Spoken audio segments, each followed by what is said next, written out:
Well, the assessor's office touches everybody, which is it's unlike any other position in the county.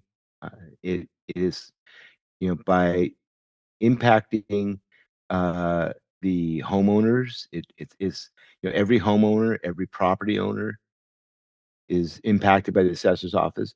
But you don't have to be a homeowner or a business owner to be impacted by the assessor's office. If you have children in school, if you have drive on roads, those are all funded in part by property taxes. It's really kind of a fun fact. The total assessed value is just under $725 billion. So that's a lot of assessed value. And the property taxes are approximately 1% of that value. So you can quickly surmise that in our county, you are looking at billions of dollars being generated by property taxes.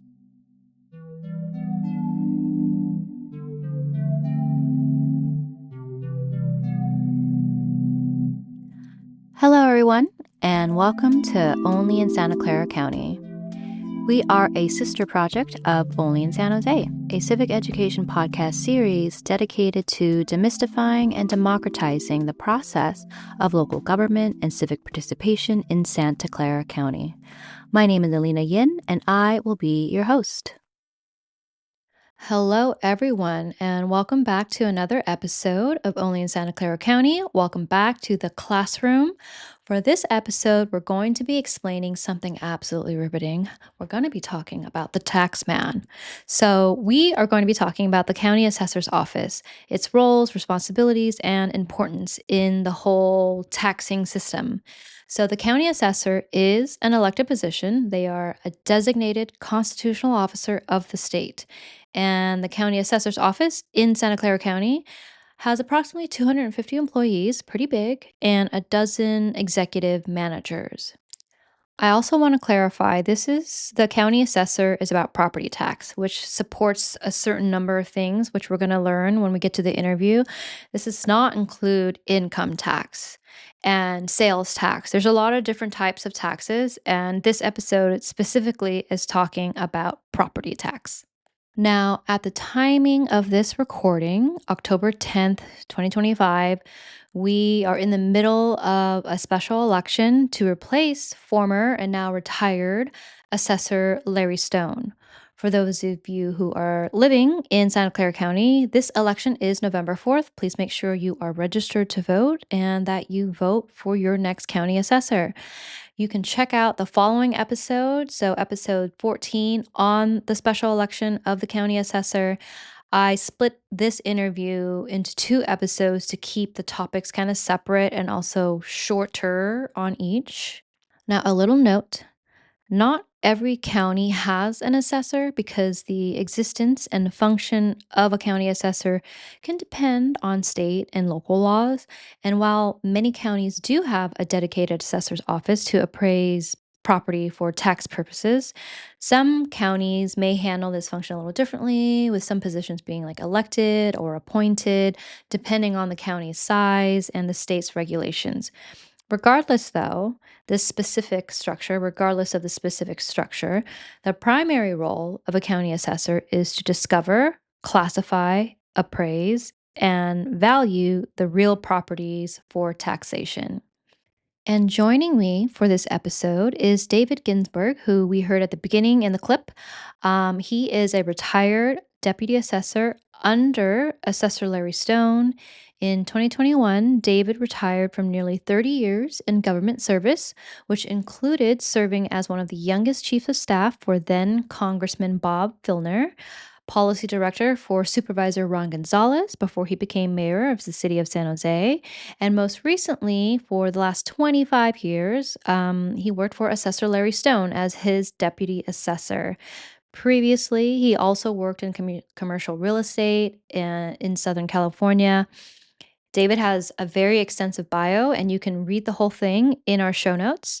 So, Before we get to the interview, I wanted to clarify that David is retired, so he is no longer an employee of Santa Clara County.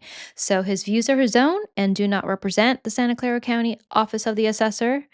And that being said, David and I were able to have a really candid conversation about his work when he was working for Assessor Larry Stone as Deputy Assessor. Y'all, it was such a good conversation. I was not expecting to be riveted at 6 a.m. in the morning when we recorded this conversation. I really hope you enjoy it as much as I did. Now, before we get to the interview, we are a nonprofit. We are a listener supported.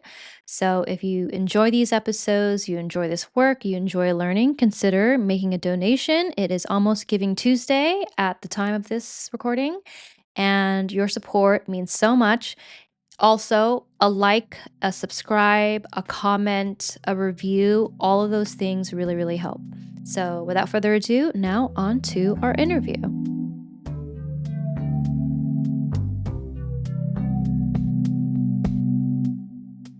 Now, before we get started with the interview, David, I'd love for you to introduce yourself to the audience and share a little bit about your work and how you got to the county assessor's office.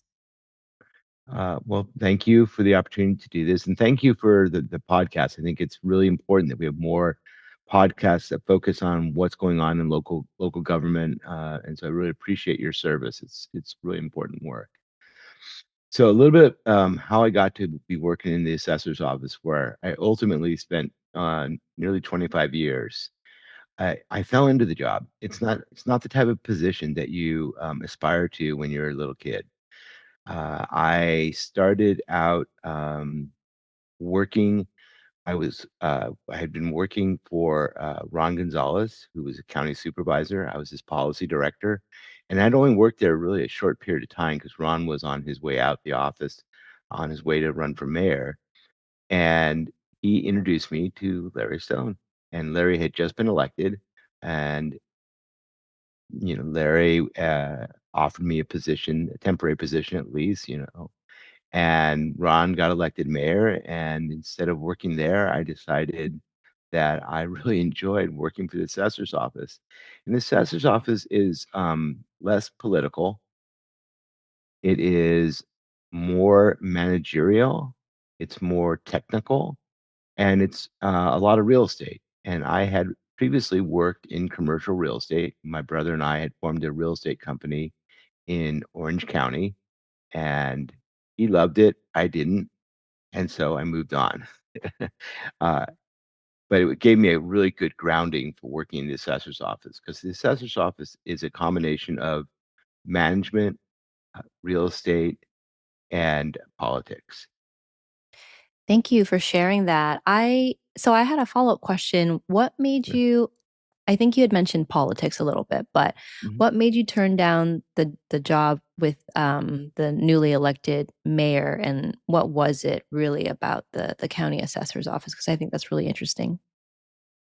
You know, I think I found it's hard because both individuals I really like a lot. Ron Gonzalez was a great mayor. I think he gets short shrifted as a mayor, and I think Larry Stone is a really amazing individual as well. And I think that for me, and I was working in both cases, I was a direct report. So for the assessor's office, I was uh, one of two executive managers reporting to the assessor out of a staff of 250 employees.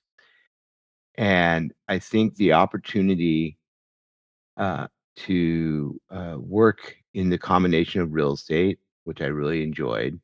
I enjoyed real estate. I just didn't enjoy the transaction part of it.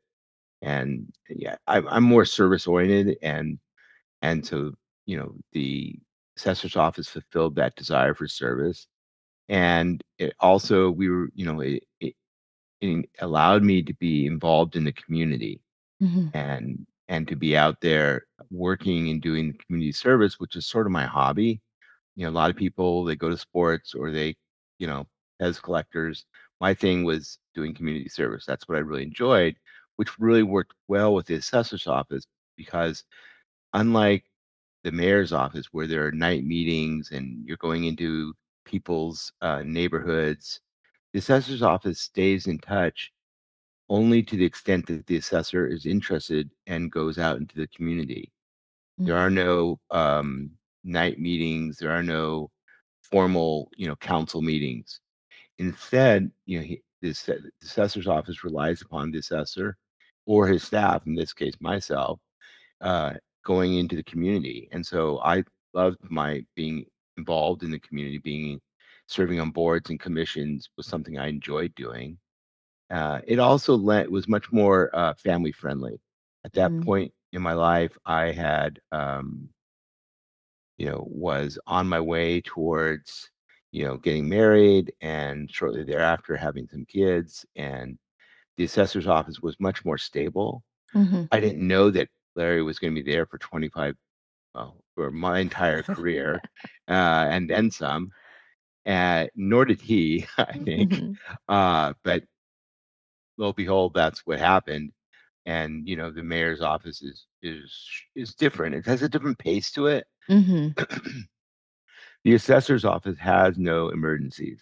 There are no. I always tell everybody there are no assessor emergencies. Mhm. When you work in the mayor's office, if there's a flood, there's an emergency. Yeah, yeah, So it's a definitely. very different vibe to it as well. Mhm. So I decided to stay there, and Larry turned out to be a bit of a father figure, role model, Mhm. and ultimately just a good friend. Mhm. That's really incredible to have, that type of job stability and continuity with the people that you work with. I think that doesn't exist nowadays. People are job hopping a lot. And I really like that you shared, community service as a hobby. I don't think I've heard it described that way, but I really like it because I also think that's also my hobby. And with the podcast and being of community service to really help people engage more and be in a better relationship with their local government. I agree, and I mean it is a little different. And what's interesting about the podcasting that you're doing is it's public service, and I think I'd previously expressed an interest in podcasting because it's a way to learn about things Hmm. that you might not otherwise be able to do. And I always interested. I mean, it's not even my bio, but I was a reporter for the Daily Cal at Berkeley so I also did that too. I mean, it's which is sort of that curiosity thing. Yeah. Okay. So you had mentioned previously. So you had mentioned that the county assessor's office is management, real estate, and politics. But most people actually have no idea what the county assessor's office is. I Sure. remember learning about it through now elected Supervisor Betty Young, but I didn't really have that much details on the county assessor. So before we really dive deep, just off the bat, what should people know? What's like three things that people should know about the county assessor office? Well, the assessor's office touches everybody, which is it's unlike any other position in the county. Uh, it is by impacting uh, the homeowners. It's every homeowner, every property owner is impacted by the assessor's office.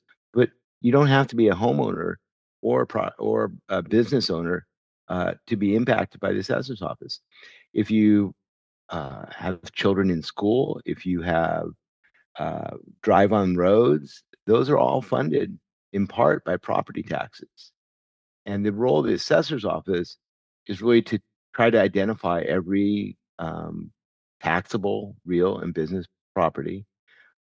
It's to identify the ownership and establish a value, property value, uh, for each of those properties. And there are um, 500 and let me see here, 532,000 accessible roll units, 532,912 accessible roll units in the county. And the what's really kind of a fun fact the total assessed value is just under $725 billion. So that's a lot of assessed value. And the property taxes are approximately 1% of that value. So you can quickly surmise that in our county, you are looking at billions of dollars being generated by property taxes. So I mean, so that's one very interesting thing is that there are 725 billion in assessed value. The other really interesting thing in the county is that when a property is assessed, there's an opportunity for a property owner to dispute the value. Most of the disputes are really around commercial property. Not surprising when you have NVIDIA, Apple, Google here. There is $145 billion of assessed value in dispute. So that means, and that's 98% of that is commercial. So what that means is the assessor may determine that the value of the XYZ headquarters is $10 billion, and the property owner says no, it's only worth $2 billion, right? And so there is a dispute, and that would mean there's $8 billion in disputed value, and that could go on for 3 or 4 years. So then you end up with $32 billion if it's 4 years of disputed value because you add up over time. And it's a super important part of the job that most people aren't aware of is that the assessors involved in these really, really difficult, complex disputes. Take a property like the Apple spaceship. Uh, Unbelievable property. I was there when we were just trying to determine the value. One could make the argument that it's a very specific piece of property and a specific design that Mhm. will be meaningless to the next property owner, assuming that Apple isn't there forever. Mhm. And nobody is around forever. If, those who might remember Netscape Mm. or Oh, I do. so there are plenty of stories like that. I'm hopeful that Apple's here to stay. Uh, but you know, it, it's so a property owner could say, well, it's really worthless because it is useless to any future property owner. Mhm. And that's the type of dispute where you have some of the brightest minds being hired by the property owner, and you're talking about they pay thousands of dollars an hour for Mhm. attorneys. Usually, it's multiple attorneys and multiple property tax experts, Mhm. and they will be an assessment appeal that could go on for several weeks. Mhm. And on the assessor side, there is the appraiser, and usually it's a very experienced, seasoned appraiser, and their manager, and more importantly, or as important at least, is an attorney. And we have really really bright county councils who are in it for public service. They get to fight for what they believe is the right thing, Mhm. and one of the candidates running for office, Nisa Filgore, was county council and represented the assessor's office in some of these really complex cases. Mm. So it's an important part of of the job is understanding because the assessor on these big disputes, these are always involving the assessor himself or herself, hopefully. Um, the you have uh, decisions that where you're making judgments, and one of the really amazing attributes of the Santa Clara County Assessor's Office is that for the past 50 years or more, there has not been a scandal, there's not been corruption, there's been a focus on open, honest, fair assessments. And that's may seem like just common thing, but it isn't. there were assessors that have committed suicide, that have gone to jail for all sorts of scandals in other parts of the state in California. Wow. And so, well, let's just use the example I was saying of Apple, Mm-hmm. right? And let's say that the assessed value was the enrolled value was $10 billion dollars, and the taxpayer feels it was $2 billion dollars. The assessor could say, well, let's settle it at 3 billion dollars and let's not have an appeal. Mm-hmm. And even if it was really worth 10 billion dollars. And so the difference can be quite a bit. And you could have an assessor who decides that they could be pocketing the money, Mm-hmm. through a private means, or they could use it as a way to raise money, Mm-hmm. fundraise for their favorite, political cause. Mm-hmm. And we've been very lucky that we have assessors who have not been, not doing that. Assessor Larry Stone was truly an ethical, honest individual, and that's, I think especially now, I think now more than ever, uh, that's a really important role in the assessor's office. So, and then the only last thing I'd say about the assessor's office is the customer service. They get not over they get ratings that are over 90%, which is amazing given that they're in the business of delivering bad news. They're constantly telling homeowners and property owners, Mm-hmm. well, here's what your assessed value is, and the homeowner 9 times out of 10 says, yeah, that's fair. I'm not happy, but it's tolerable. I get it. Mm-hmm. Because most people understand, if you're a homeowner, as I am, you keep track of the values. And so you have a sense of what it's going to be. Mm-hmm. That's so fascinating. I've already learned so much. I think that's really interesting. I remember when the spaceship was being built and just reading articles about these particular glass that had to be curved in a certain way being shipped from somewhere in Europe, I believe. Germany, Germany. Germany. Yeah. Yeah. And I heard a little bit about the dispute of the value of the building. And so I'm really actually very happy that you brought that up.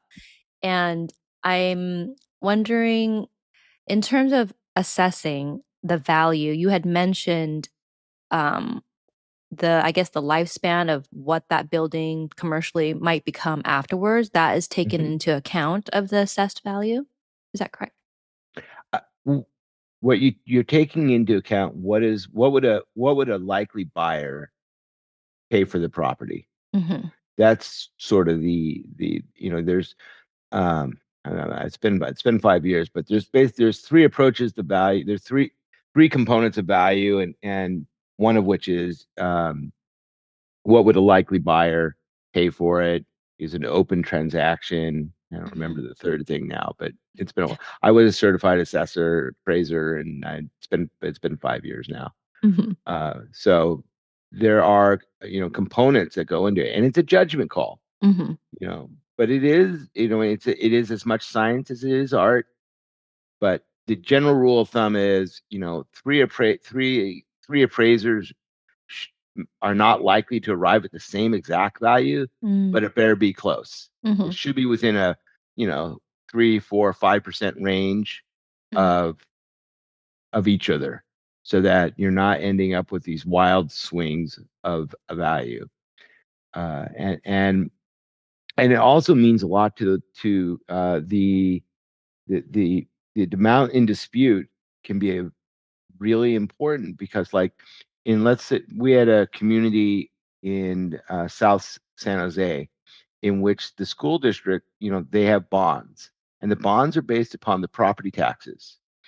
And in this instant, the dispute with IBM at the time was so large that, had IBM prevailed, they would have had to increase the rates to cover the loss, because you have a certain amount that you're trying to generate to pay off the bonds. Mm-hmm. And so that it was based upon all the property owners.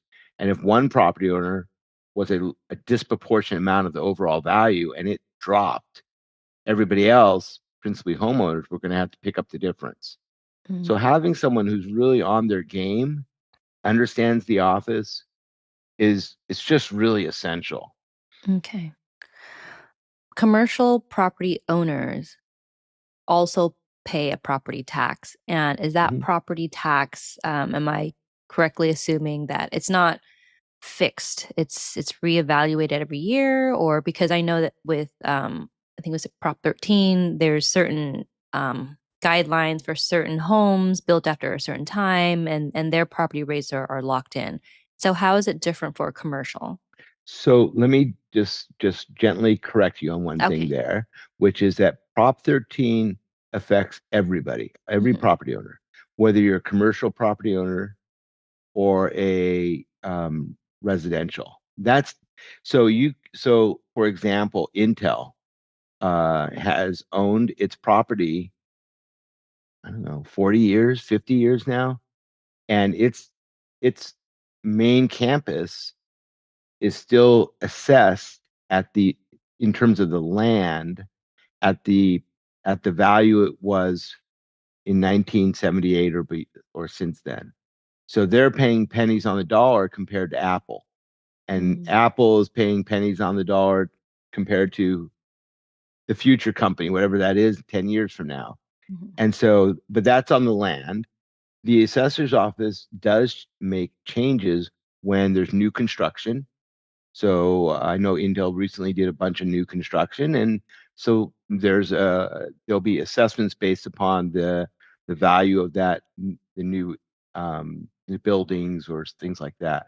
The other thing that commercial property owners pay taxes on is the all the items inside. It's called business personal property, and that in that case, what happens is a property owner tells you all the things they own that are inside.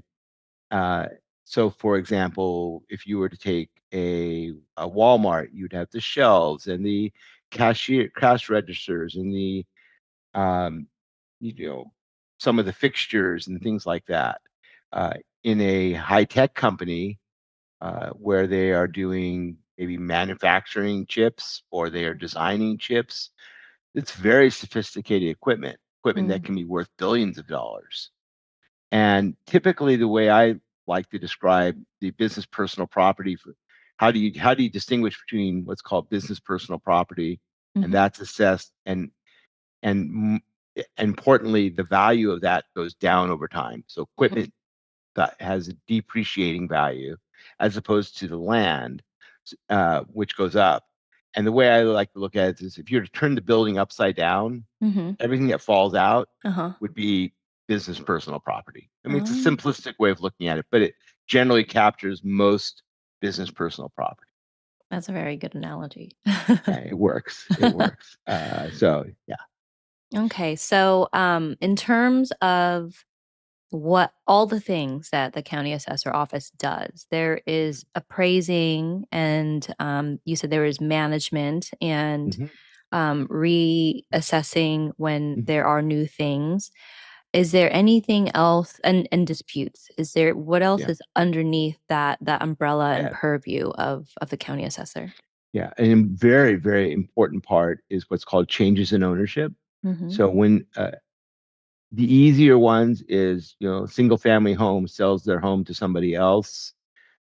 There's a determination, is this a arm's length transaction? Is this a change in ownership that has straightforward, there's no questions about it, or is it more complicated, i.e., if I own a property with my brother and I sell my portion of that, then that portion of it could become reassessable. And somebody, we have a whole there's a whole team of people in the assessor's office that deal with trying to determine whether that change is a change in ownership or not. Mm-hmm. Um, Whether it Prop 13 applies, whether there's other propositions Mm-hmm. that apply. And the assessor's office is really, there's two components to it. There's the appraising part of it, which is so, which is what, if you go and do an appraisal on your home, it's trying to figure out what is the market value of your home. Mm. And then they take that value and they filter it through the law. Mhm. And that's the part that we have other people in the organization that are responsible for filtering it through the law. So their job is to understand the law, understand the code, understand the court cases, and try to make a determination of should something else happen here. Mhm. So the other another important component is what's called exemptions. So exemptions are for people who, like most commonly would be like a church, for example, or it could be a cemetery, or it could be a nonprofit. They have to be using the property as for exempt purposes. They can't just be in a 501c3. Mhm. So 501c3 being a California exempt organization is one aspect, but they also must be using the property for exempt purposes. So, for example, if you have a organization that is exempt, maybe it's the cancer organization, and they run a gift shop or a Goodwill, like in Los Altos, there's one like this. Mhm. Well, they're paying taxes because they're not exempt, because they're like anybody else. They're just like another retail store next door. Mhm. Whereas if you have a homeless center, for example, they are going to be exempt. Mhm. So, in terms of going back a little bit of appraising homes, Mhm. so the county assessor then has a pretty regular relationship with the real estate industry. And so, like, my dad buys a home and it's Mhm. actually the county assessor that's appraising it, or are there private appraisers as well? And how does that work together? They are being appraised by the county assessors, certified appraisers. And the Okay. certified appraisers are typically, they have to pass a rigorous test that is administered by the State Board of Equalization. So they're different in that capacity because, again, the assessor's role is to not just understand how to do an appraisal, but Hmm. it's the additional role of how to filter and understand the law, how the law applies, Okay. because there are differences for sure. Okay. And I know that you had mentioned boards and commission earlier when you were talking about the other things that you enjoy doing. Yeah. And I know that Assessor Stone was part of the 2016 Measure A oversight committee for Mhm. auditing. And Yeah. so outside that was outside of the role of the county assessor. That was Yeah. an addition. Is there other auditing capabilities within the assessor office? There are, interestingly enough, and that's typically in the business personal property side. Okay. Hmm. So the way the business personal property side works, and this is again, if you had a restaurant, and you had the stove and fridge and things like that, Hmm. the property owner self declares what they own. So they may say, I've got two stoves and I've got 10 restaurant booths and a cash register and things like that. And they self disclose it every year. Hmm. And it's the responsibility of the assessor to audit that and check and make sure that the value is what they say it is, to make sure that nothing went missing, as it were, which is a big deal because you have you could have a high tech company with thousands of computers and all of them are accessible. And so you have to have a way to do auditing. You do sample auditing, and you're going in and trying to understand have they properly disclosed that. And those audits are not every year. Those audits, there's a cycle Hmm. of doing audits over the course of several years. Oh, okay. So when they're sticking to commercial properties, for example, like the hyperscale data centers, Mhm. that's new technology. So how does the county assessor respond when there's new technology, I'm assuming you definitely have to understand what these pieces that are going into the building. So how does the county assessor's office respond when times are changing and there's new technology introduced? It's a great question. The changes in technology is one of the things that the assessor's office has to stay in touch with, and they do that by training, professional development. One of the things Larry Stone, the assessor, had really emphasized was training.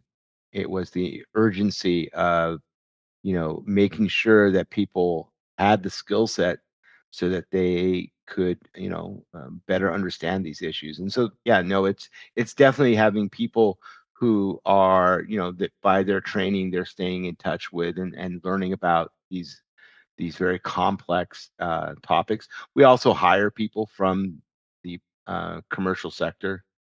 Not everyone, sometimes you have somebody who's worked for many years in the commercial sector, and now and they may be, we may have them join our team.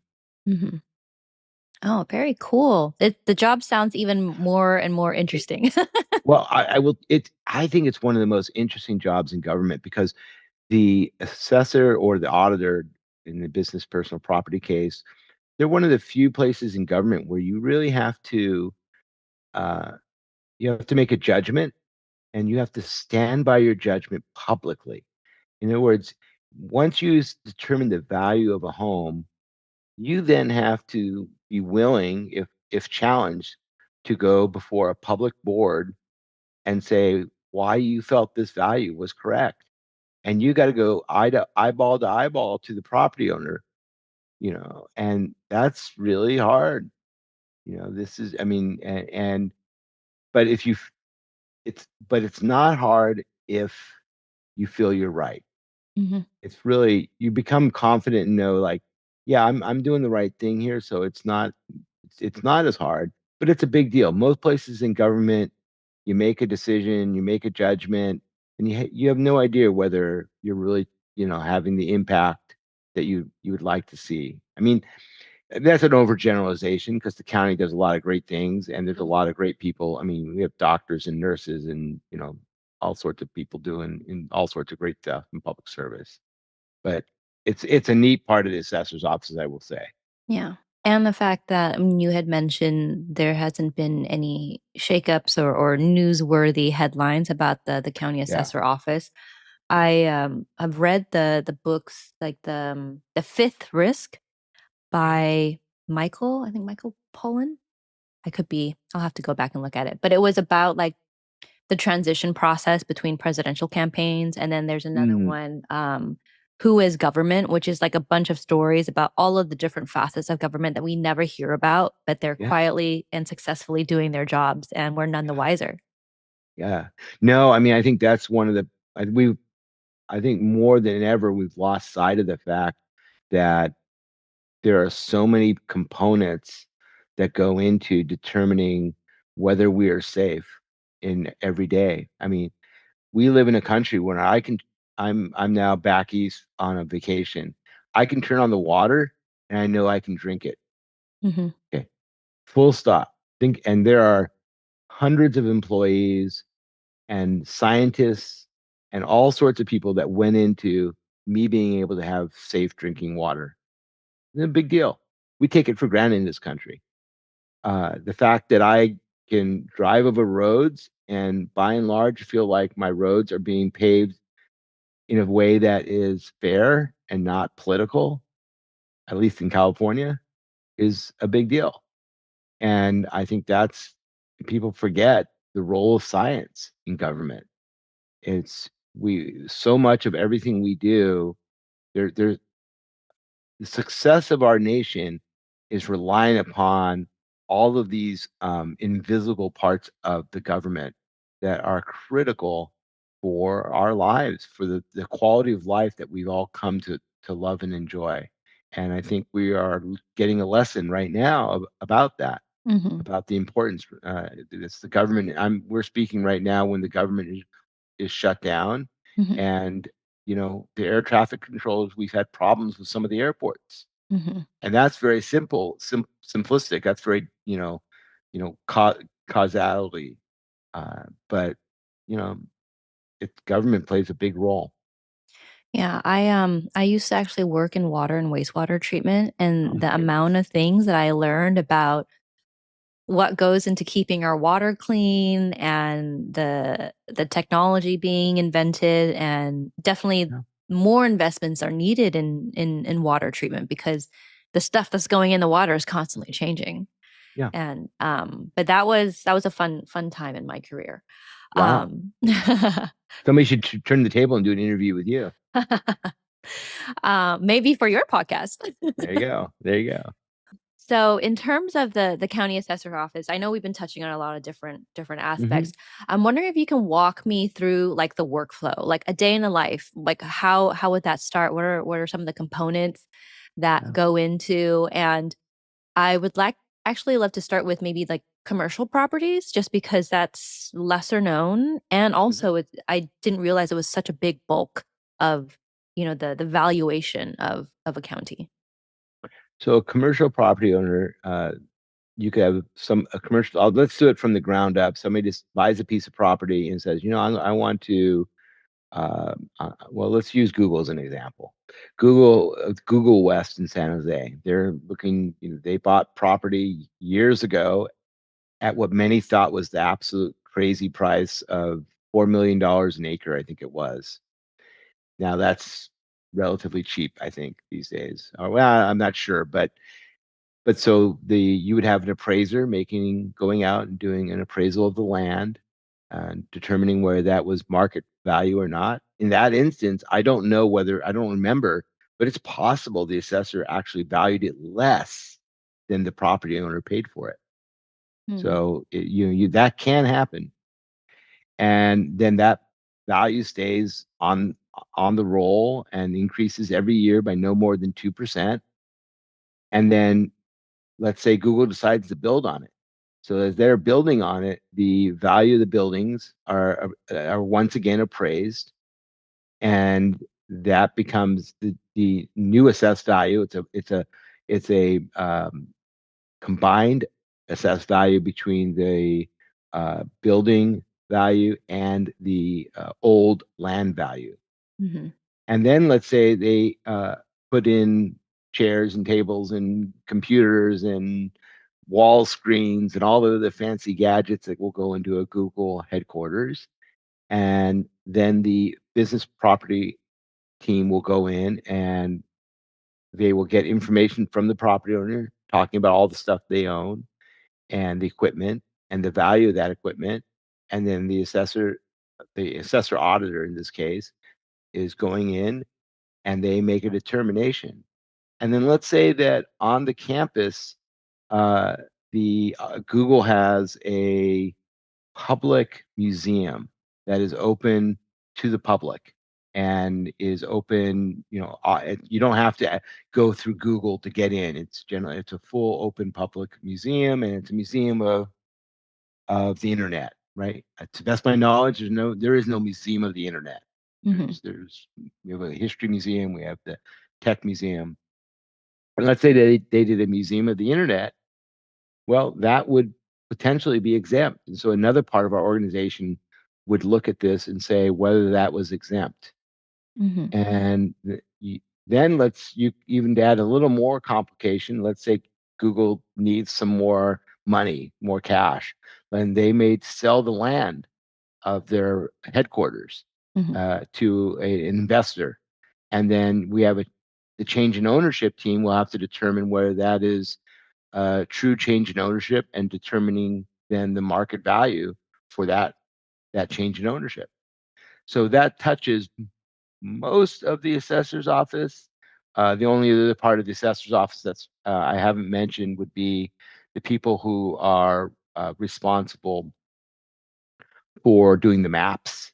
So like when Google built the campus, we have a mapping team, and we also have a technology team that is principally internally focused, working because we have internal back-end systems, very complex back-end systems, and that's one of the great things that one of the legacies left by Larry Stone is is not only we have a new headquarters, uh, which is on the backside of where the 49ers are.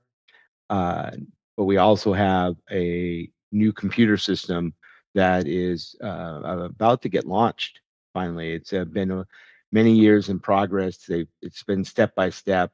When I got to the office, there was no document scan. When Larry got elected, and we had no.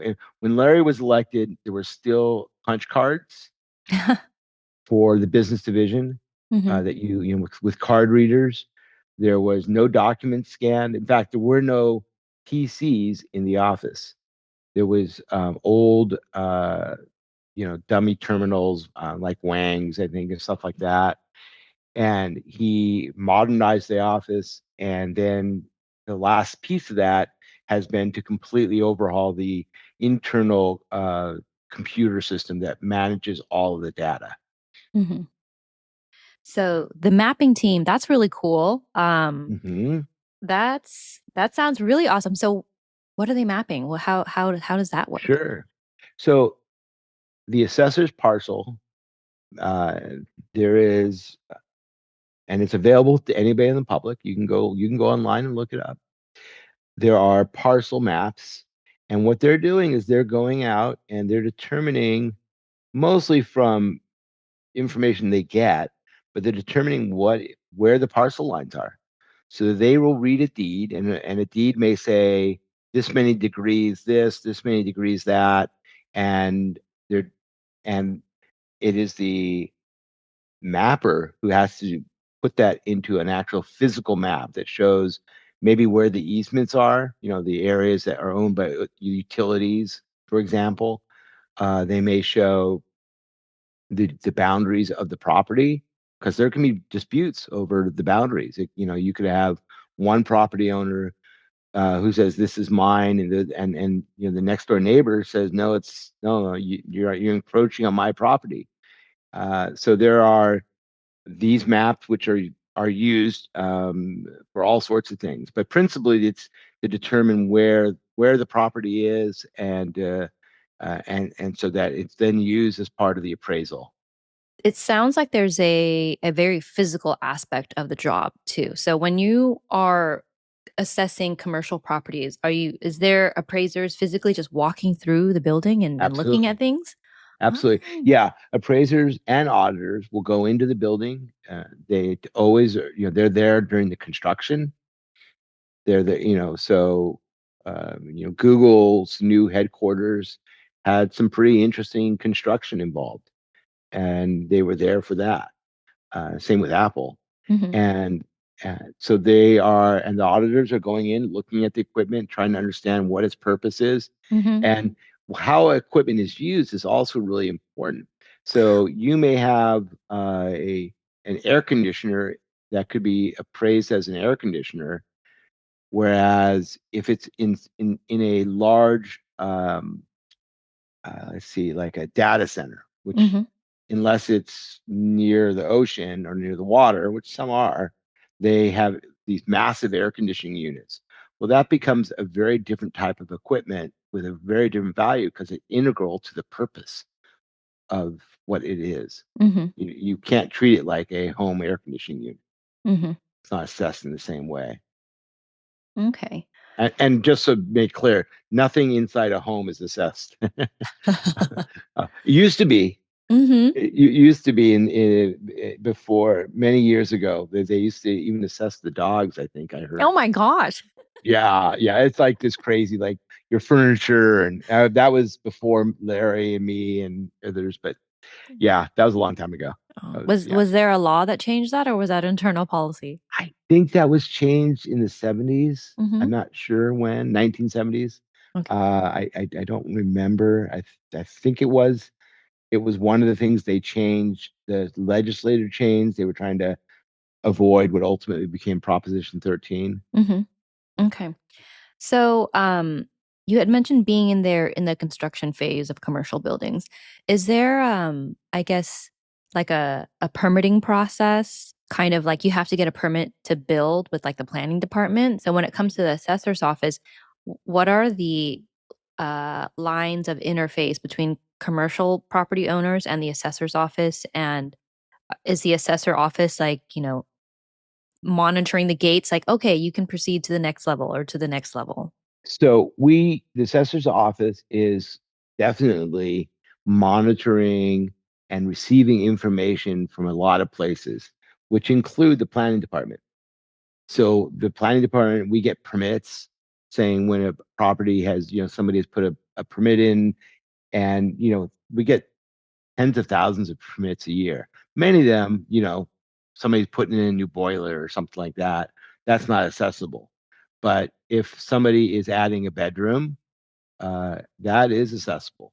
And I should note that if you add, let's say you convert your garage into a livable unit, Mm-hmm. but you happen to forget to tell the local city about it, Mm-hmm. that the assessor's office will pick that up as value. In other words, we are all about trying to determine what is the actual value, what is the market value, Mm-hmm. how would that home be valued, and if there's effectively an ADU there, or a bonus room or something, the assessor's office is going to assess that, and we discover things in lots of ways. Sometimes it's the next door neighbor, Mm-hmm. and sometimes it's through permits. Mm-hmm. So we talked about houses, home property, commercial property. What about industrial, like factories? So they're assessed similarly as commercial. Mm-hmm. Important to note, though, all the inventory. So if you're a manufacturer of, oh, I don't know, chips, say for example, although I don't know how many chips are being manufactured anymore in Silicon Valley, the inventory is not assessed. The inventory is like, so like if I am a restaurant, let me put it this way, none of the food is assessed. That's Mm-hmm. inventory, Okay. right? All the food and such. That's just, yeah. Oh, And got it. and you could get into a dispute over that, right? Like, what do you do if you're making chips, you're Mm-hmm. designing chips, and you have sampled chips that you're using to show to your customers? Are those accessible or not? Mm-hmm. Right? I think the answer is yes, they're accessible. It's been Mm-hmm. a while, but you could have a chip that's worth a lot of money. Mm-hmm. If you're developing a new AI chip, Mm-hmm.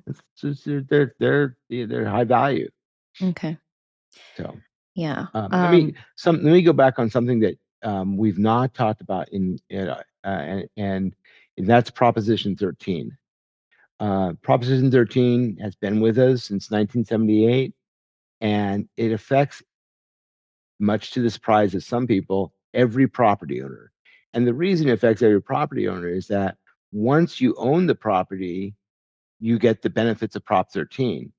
And it doesn't matter when you start owning it. So I bought my home in 1999, and I am still benefiting because I don't have to pay more than 2% a year in property taxes.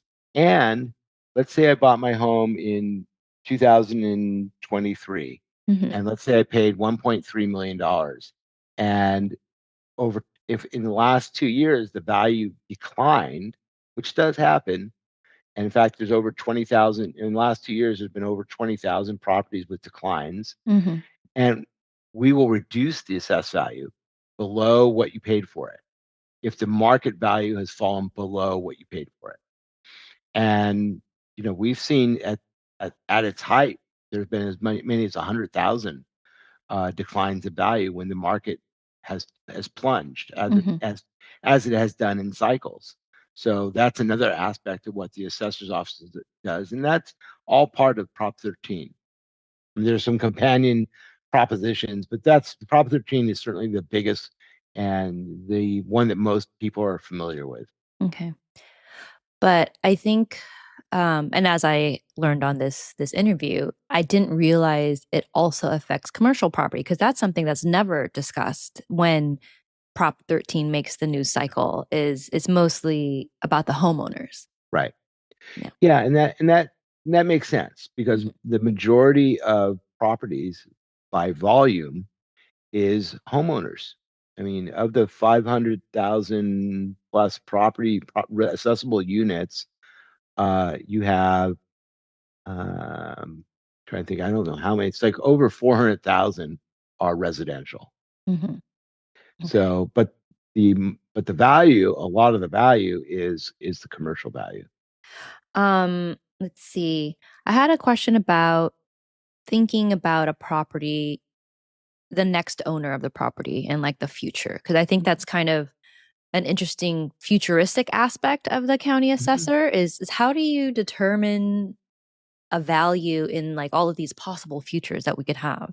Like what goes into that Well, what calculation? you're looking at what it would be worth today, Mm-hmm. and today being on the day you bought it, Mm-hmm. and so there are two key dates for assessors. One is the date that you acquire property, Mm-hmm. and the other is January 1.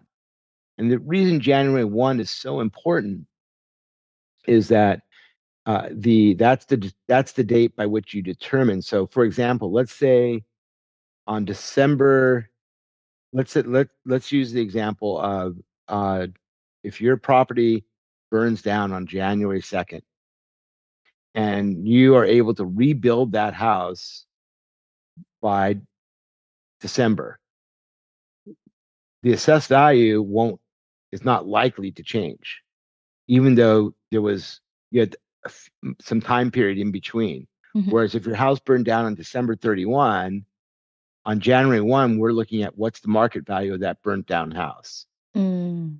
Now there are some. This is not the best example because there actually are some relief that's provided, Mm-hmm. but the concept being that on January 1, that's the date by which you have to make your determination of value, Mm-hmm.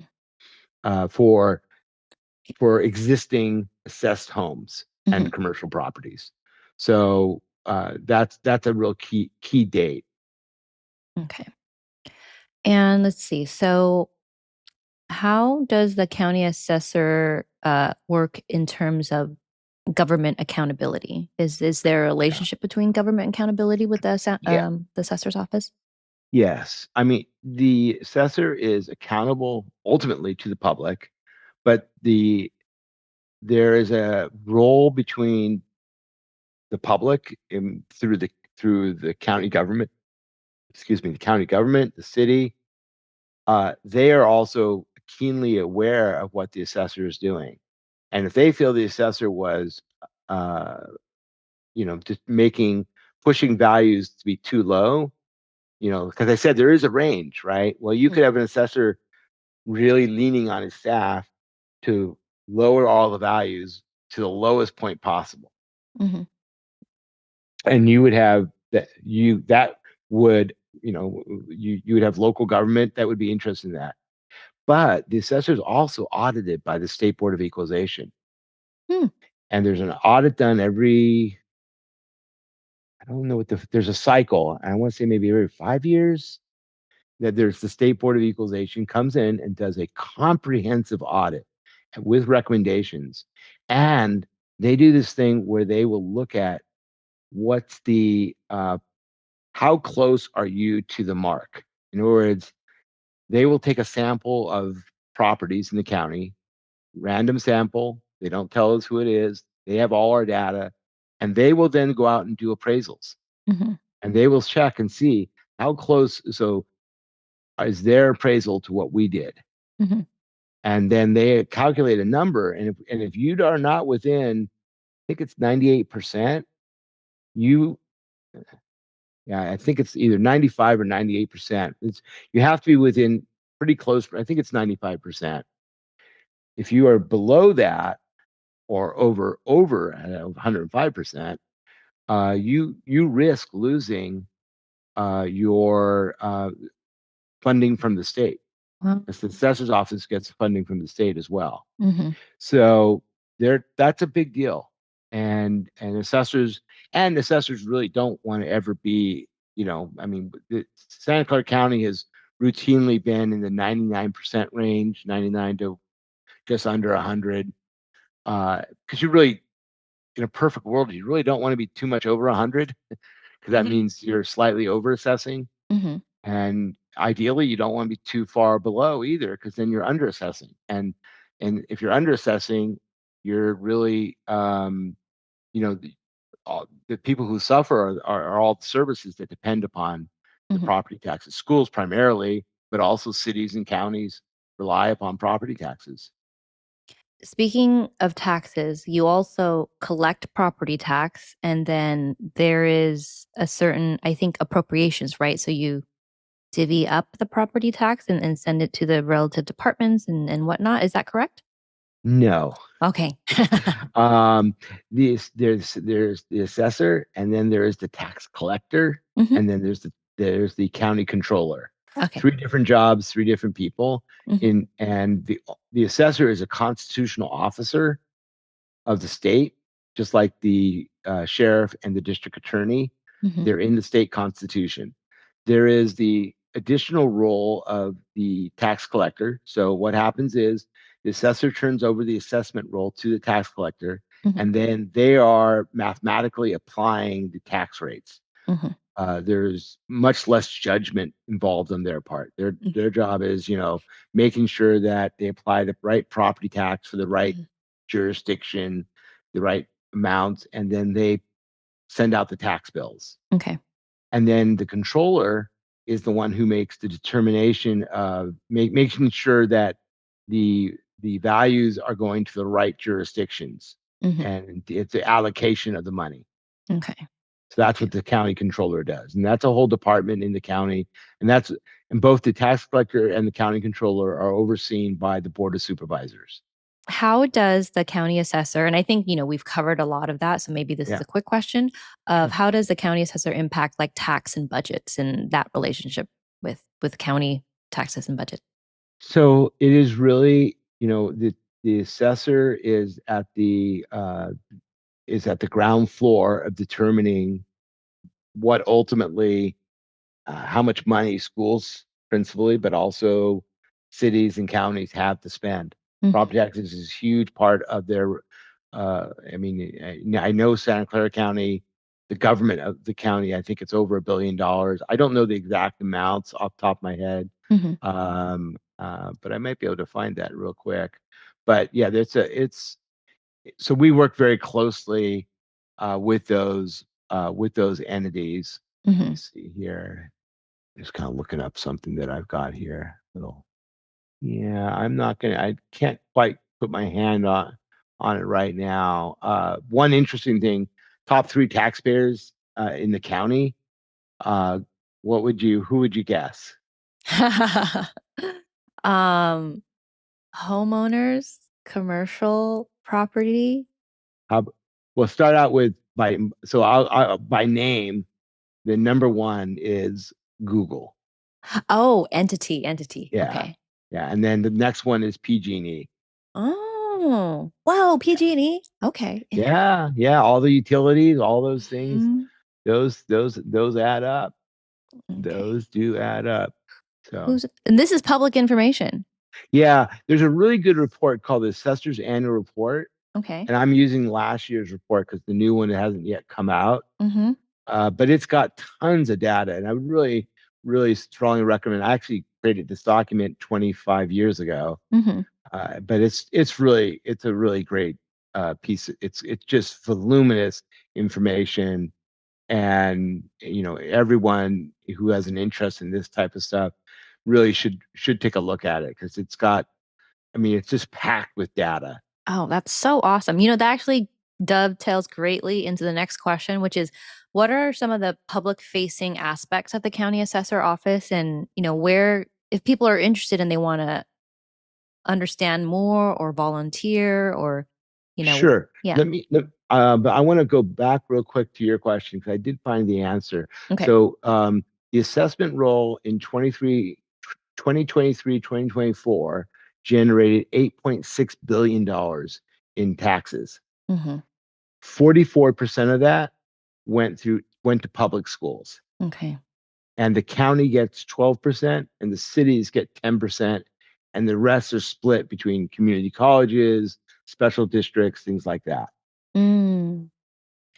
So, would it be is it correct or incorrect when I've read in the news that um, sometimes they have tied the homeowner property tax as affecting the school districts and recently I think we've had a lot of school closures and they've tied that to the homeowners. Is that a correct statement or is it more complicated? I I think so. Your question about, I mean, there are if homes don't change ownership, Mm-hmm. and I then the values are not going up more than 2%, Okay. even though inflation may be more than 2%. Mm-hmm. In fact, inflation will be more than 2%. Mm-hmm. Okay.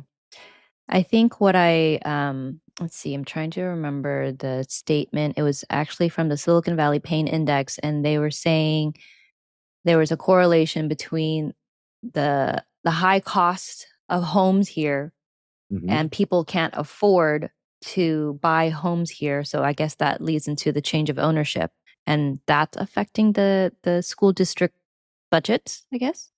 Well, let's use an example. Let's say you have 10,000 homeowners, Mm-hmm. and let's say 7,000 of those homeowners have not changed ownership in 10 years. Mm-hmm. So they're paying taxes that are substantially below what the inflation would be over the 10-year period. So let's in those instances, those people may have only seen a 2% increase for the past 7 years, Mm-hmm. whereas the inflation is probably closer to 15% or 20% Mm-hmm. uh, over that same, could be at least over that same time period. Mm-hmm. And so the property values are not keeping up with, Mm-hmm. and thus the taxes are not keeping up with either.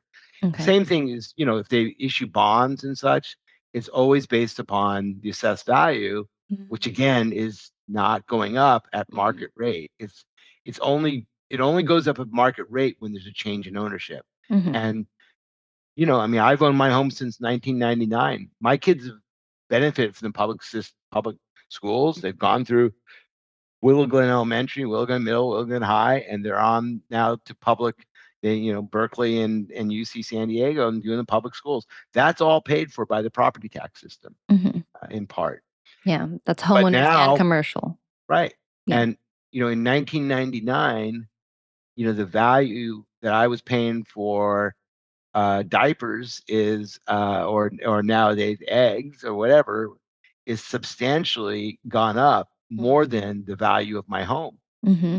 And that's why that's why it's so important. If you can put together the money to buy a home, it's a great hedge against inflation, because my home has now gone up. I mean, I could sell my little townhouse, 1,500 square feet townhouses for about $1 million. And my wife and I paid about $200,000 for it. Mm-hmm. So, that's I mean, but inflation, so the school is not getting, I mean, I think my assessed value is like 350 or something, like $350,000, Mm-hmm. even though it's worth $1 million. So that means that $650,000 is not being assessed, and the schools are not getting that funding. Mm. Okay. So, but it also provides somebody like myself with a degree of certainty. Mm-hmm. There have been many efforts to try to change the law Mm-hmm. around this. They've not been successful. I think the Mm-hmm. pain index is really important. Mm-hmm. I'm trying to remember the professor at San Jose State who created that, Scott. Can't remember Scott's last name. Scott Myers Lipton created Yes. the pain index, Mm-hmm. Yeah. and it's a great index to use, Mm-hmm. and it underscores this problem. Mm-hmm. Why we need, I mean, our tax system is, I think the Prop 13 has been very, very helpful for people as they have grown and stayed and aged in their home. Mm-hmm. It has not been very helpful for new homeowners. Mm. And I think there have been lots of thoughts about how do we change that. Mm-hmm. None have succeeded in the 50 plus years of Prop 13. Okay. Yeah. Oh, so I can go on and on. So So let's try. you had a question about where can people learn, about being Yes. more engaged, Yeah. with the assessor's office, and really the primary place where they can get involved is on the appeals board. Okay. The assessment appeals board it is selected by the board of supervisors, Mm-hmm. but it is a non-political job. You really do not want somebody who is there for politics. If Mm-hmm. you really, there's two different. We have hearing officers, which are typically for homeowners, Mm-hmm. and then we have assessment appeal. Um, uh, uh, we have a three-body assessment appeal board, Mm-hmm. and that typically consists of people who are experts in commercial assessments and commercial appraisal. So you don't want to have somebody, for example, who really doesn't understand how to do um, very complex, big campus properties. Mm-hmm. So somebody who's a residential appraiser and that's all they've ever done Mm-hmm. really should never be on a commercial appraisal board. Okay. But in either case, they are public. Okay. And then finally, there's what's called a legal hearing officer, Mm-hmm. and those are the people who deal with the changes in ownership, which are typically legal disputes. Okay. So this is a kind of a quasi judicial board. Mm-hmm. The hearing officer is a much more informal. So you might sit in a conference room, sit across from the homeowner and the assessor's office. There'll be three people there, and you typically talk about why you think your value is worth more. You may give some comparables. Mm-hmm. It's designed to be much more intimate and more friendly. Whereas the assessment appeals board, the appeals board members sit up front. There's a clerk. You have tables for each side. It's Mm-hmm. much more Like a court hearing. yeah, it's quasi judicial, Okay. and all of these are public. Anybody can walk in and watch an appeals board if you're so inclined. Are they streamed? I don't know if they're streamed or not. That would be a question for the clerk of the board who Okay. does that Okay. type of stuff. They weren't when I was there, Mm-hmm. and I think they weren't because it wasn't designed to be something that would be, um, you don't want court TV to end up determining your values. Mm-hmm. Let's just put it that way. Okay. So That makes I think sense. there may have been a reason that they said, put a little sweat into it and drive into the office and be there in person. Mm-hmm. Okay. But I don't know if that's the case or not anymore. Okay. And so the last question is, I'm so proud to have a large percentage of my listeners under 27. So like 44% are under 27. And a lot of them are considering careers in government. And so if they wanted to get into this work, um, I always encourage, especially high school and college students, to check out boards and commissions as like a trial to see the work. But if there was a person who is looking at this line of work and they want to get involved, what would you recommend for them? One of the great things about the assessor's office, if you can call and say, hey, I want to meet with the assessor. Mm-hmm. At least when Larry was there, I don't know about Greg, but I suspect the same would be with Greg. You can go meet with the assessor. We had a teenager who did this and ultimately became an intern and went on to some great careers, not in government. I don't think he ended up in government, but the assessor's office does have an internship program. Mm-hmm. So that's another way young people can get involved. Mm-hmm. So there is lots of ways, to learn about the office. Yeah, I mean, but unfortunately, there's not like the types of things you would see with a normal office Mm-hmm. where there's a board or commission or something. Great. Thank you so much, David. All right. Have a great rest of the day. You. Take care. You too. Bye-bye.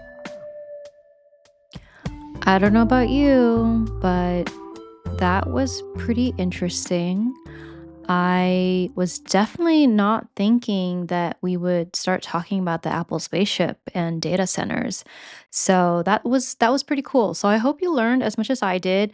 Now, I wanted to spend just a little bit of time breaking down the tax allocations for our property tax, and I'm looking at the most recent county assessors 2024-2025 annual report. It's a really great report, great visuals. Also not expecting that. So I encourage you to check it out. The link is in the show notes. So now let's break down where all that money goes. Just property tax though. Can't speak to income tax. Where do your property taxes go? Up to 14% goes to cities, and we have 14 cities. And so if that property, say, is in San Jose, then that property tax would go to the city of San Jose. If it was in Milpitas, it goes to the city of Milpitas, etc. And up to 18% goes to the county, and 7% goes to community colleges. 6% goes to special districts, and special districts are like your fire district, your water district, air districts, cemetery districts. There's like 14, I think over 1,200 different special districts. Anyhow, 6%, up to 6% goes to special districts. 44% goes to K through 12 public schools, and 11%, the remaining 11%, goes to redevelopment. And that is a wrap for this episode. If you enjoyed this episode, again, give us a like, a follow, subscribe, consider making a donation. All of the resources mentioned during this interview is listed in our show notes, so you can go there to find that. And remember, special election is coming up, so check out the next episode if you want to know about the candidates.